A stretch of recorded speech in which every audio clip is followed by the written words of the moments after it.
जिस आर्थिक ताकत और ग्रोथ की रफ्तार के बूते चीन पूरी दुनिया को आंखें दिखाता था, वो दौर अब खत्म होता जा रहा है।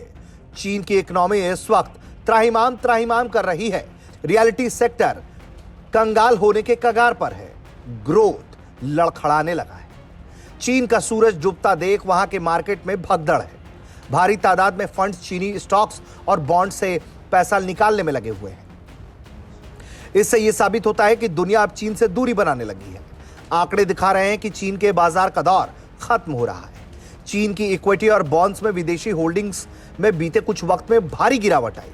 दिसंबर 2021 के पीक से इस साल जून के बीच चीन के शेयरों और बॉन्ड से विदेशी फंड्स की होल्डिंग 188 अरब डॉलर की भारी भरकम गिरावट आ गई। अकेले अगस्त में ही चीनी शेयरों से 12 अरब डॉलर की निकासी हो गई। बीते 2 साल में चीन के आर्थिक हालात बदतर हो गए।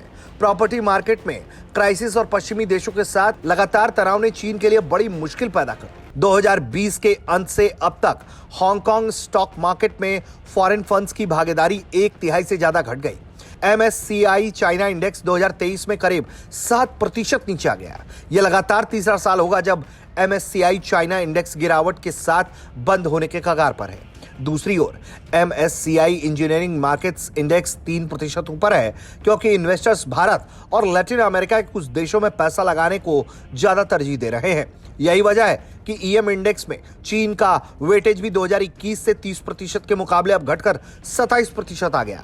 इतना ही नहीं, चीन को छोड़कर लॉन्च होने वाली इक्विटी फंड्स भी 2023 रिकॉर्ड हाई पर है। डेट मार्केट की बात करें तो ग्लोबल इन्वेस्टर्स ने 2023 में चीनी सरकारी बॉन्ड से करीब 26 अरब डॉलर की निकासी की, जबकि बाकी के इमर्जिंग एशिया में ग्लोबल इन्वेस्टर्स ने 62 अरब डॉलर लगाए।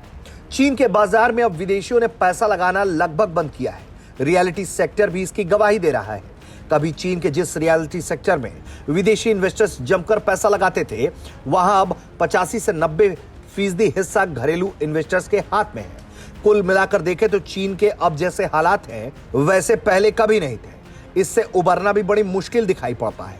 एक तरह से देखा जाए, जो बीते 2-3 सालों से दुनिया चीन को अलग थलग करने में जुटी हुई है, अब उसके नतीजे भी सामने आने लगे हैं। ब्यूरो रिपोर्ट, भारत तक।